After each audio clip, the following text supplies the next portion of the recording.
Hello everyone, and welcome to Hill Street. Today's story is, I Keep Seeing Things Outside My Balcony at Night, by Pickles of Truth. If you end up enjoying this story, please leave a like. And if you enjoy hearing stories from me, please subscribe and become a resident of Hill Street, and let me know how I'm doing in the comments. Now, let's get to this nightmare. I still lived with my parents in a pretty remote area outside of town. Our house has 2 stories with an attic. Me and my older sister's rooms are on the second, while my parents are downstairs. My room has a small balcony with a sliding glass door connecting it to my room. The door is opposite to my bed, and I've always hated the looming darkness that overtakes it at night. The balcony overlooks a very dense forest, and to the right, you can see the unpaved road leading from our house into town. This all started when my sister left for some extracurricular program or camp so she could get into a good college. It was a big goodbye, considering she was leaving for a month and she had never done that sort of thing before. It was about sunset as well, and I knew my dad wouldn't be back for at least an hour. I watched her get in the passenger car door as my dad climbed into the driver's side, and the car began to pull out of the driveway. I went back upstairs to my room and pulled out my phone. I sat on my bed and started scrolling through TikTok when a flash of headlights outside my balcony window caught my attention. The sun was drifting down the horizon at this point, flooding my room with a red glow. I walked over to the balcony and slid open the door. The air was cold and thin, and the hairs on my arm stood up due to the temperature change. As I glanced around, I noticed our car driving down the road.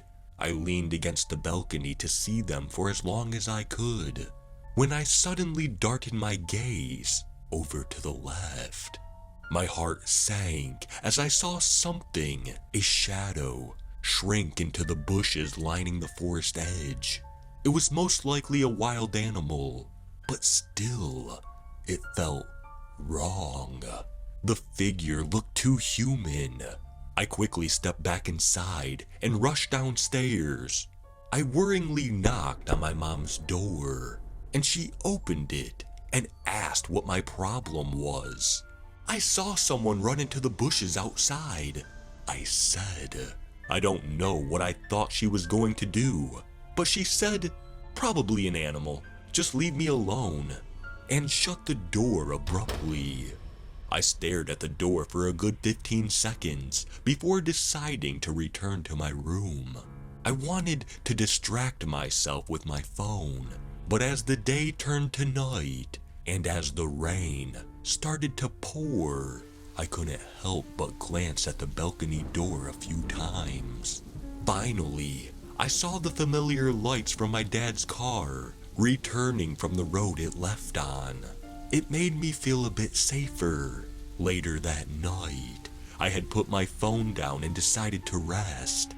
My eyes were heavy and stung a little from staring at my phone's blue light screen.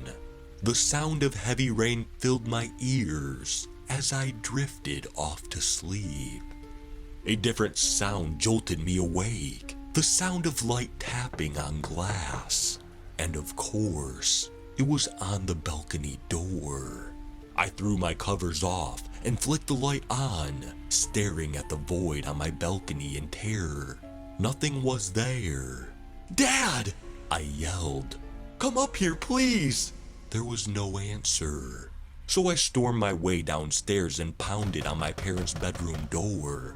My mom opened the door once again with a look of frustration.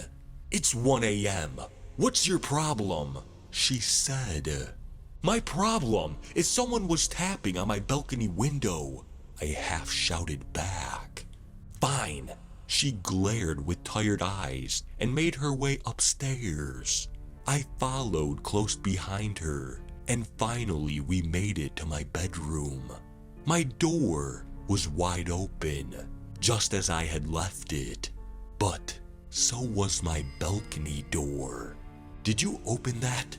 She asked, and suddenly she seemed a bit more awake. No, I said, completely terrified. Lock yourself in the bathroom and call the police. Don't come out unless I say, she ordered.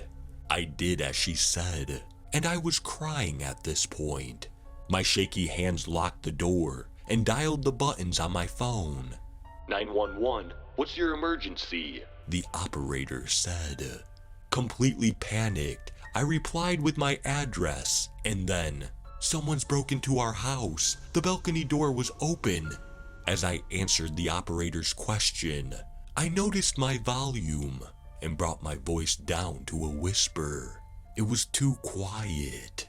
Suddenly, I heard my mom scream in terror and a door slammed. Are you coming? I said.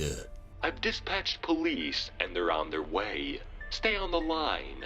The operator replied. I was in the bathroom for 10 minutes until I heard the sound of sirens in the distance. I was visibly shaking in fear when they found me, and they escorted me out of the house. Thankfully, I saw my mom alive outside. From there, I was told what happened to her. My mom ran downstairs and grabbed a kitchen knife, then ran around to lock all doors. Then, she locked herself in her room again. As she sat on the bed, something under the bed grabbed her foot. She screamed and ran out of the room, slamming the door and running outside. My dad didn't come back home from his drive that night. He stayed at a motel because of the rainstorm that made it too hard to drive back home. I don't know who I saw driving back, but it wasn't my dad. Somehow though, I knew it was our car. It looked the exact same. The next day, we decided to move in with my grandparents who lived a few towns away. And on the way, we picked up my sister from her program. The police had found evidence for everything we had explained, but they had also found something truly disturbing. Several hearts were drawn on the outside of my balcony door, with presumably someone's finger, and the police detailed that some of them were weeks old. No fingerprints were found. I'm writing this in my grandparents' house, and I'm afraid to sleep again. There's a window in this room too, and I have the shutters closed. Still, it doesn't make me feel any better.